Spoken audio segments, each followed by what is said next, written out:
ప్రస్తుతం ఉన్న సమాజము చాలా ఈజీ వేకి అలవాటైతా ఉంది. వెడ్డింగ్ కార్డ్ ఇవ్వాలన్న బద్ధకమే, వెడ్డింగ్‌కి పిలవాలన్న బద్ధకమే. దాంట్లో భాగంగానే వాట్సాప్‌లోనే వెడ్డింగ్‌కి సంబంధించిన ఇన్విటేషన్ కార్డ్‌లయితే పంపిస్తా ఉన్నారు.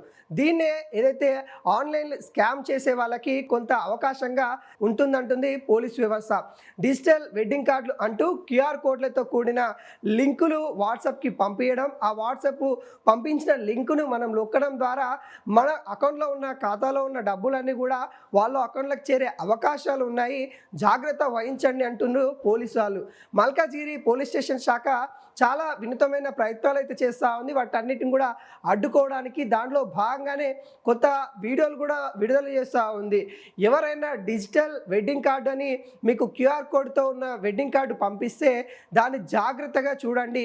దాంట్లో మీకు తెలిసిన వాళ్ళు ఉంటే మాత్రమే దాన్ని చూడండి. లేకుంటే దాన్ని స్కిప్ చేయండి అన్నట్టుగా పోలీసు వాళ్ళైతే చెప్తా ఉన్నారు. మీకు అన్నోన్ పర్సన్ నుండి ఒక వెడ్డింగ్ కార్డ్ వచ్చిందంటే దాన్ని క్లిక్ చేయడం ద్వారా అది సైబర్ క్రైమ్ చేసే వాళ్ళకి మీ అకౌంట్‌లో ఉన్న డబ్బులు కావచ్చు, మీ ఫోన్‌కి సంబంధించిన విషయాలు హ్యాక్ చేయడానికి చాలా సులభతరంగా ఉండడానికి లింకులు ఏదైతే వెడ్డింగ్ కార్డ్ ఇన్విటేషన్ రూపంలో పంపిస్తా ఉన్నారో వాటిని జాగ్రత్తగా వహించండి అంటూ పోలీస్ శాఖ అయితే హెచ్చరిస్తా ఉంది. మీకు ఏదైనా తెలియని నెంబర్ నుండి మీకు పదే పదే క్యూఆర్ కోడ్‌కి సంబంధించి కానీ ఏదైనా లింకులు మీకు వస్తా ఉన్నాయంటే 1930కి కాల్ చేయండి. పోలీసులకి సమాచారం ఇవ్వండి. దానికి సంబంధించిన ఇన్ఫర్మేషన్ ఇవ్వండి. అప్పుడే మీ ఆ డబ్బులు కానీ లేకుంటే మీ ఫోన్ కానీ జాగ్రత్తగా ఉంటుంది. లేదంటే ప్రమాదంలో పొంచి ఉండే అవకాశాలు అయితే కనబడతా ఉన్నాయి. మీ అకౌంట్‌లో ఉన్న డబ్బులన్నీ కూడా వాళ్ళ అకౌంట్‌లోకి వెళ్ళే అవకాశాలు అయితే ఉంటాయి. డిజిటల్ వెడ్డింగ్ కార్డ్ పేరుతోని భారీ మోసాలు అయితే జరుగుతున్నాయి. ముఖ్యంగా తెలుగు రాష్ట్రాలలో ఇదొక ట్రెండ్ నడుస్తూ ఉన్న పరిస్థితి కనబడతా ఉంది. ఇప్పుడు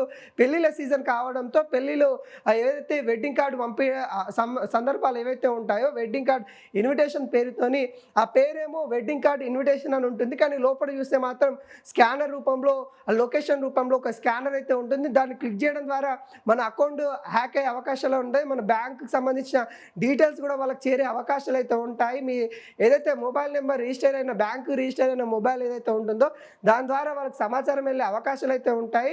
ఇప్పటికే పోలీసులు దీనిపైన కీలక ఆదేశాలు అయితే ఇస్తూ ఉన్నారు. ప్రజలు కూడా వారి వంతు జాగ్రత్త వహించాలన్నట్టుగా కోరుతా ఉన్నారు. ఏమైనా మీకు అన్నోన్ పర్సన్ నుండి ఏమైనా డీటెయిల్స్ తెలియని వాళ్ళ నుండి ఏమైనా ఇబ్బందికరంగా మెసేజ్లు వస్తే 1930కి పోలీసు వాళ్ళకైతే మీరు సమాచారం అందిస్తే ఖచ్చితంగా చర్యలు ఉంటాయి అన్నట్టుగా పోలీస్ శాఖ చెప్తా ఉంది.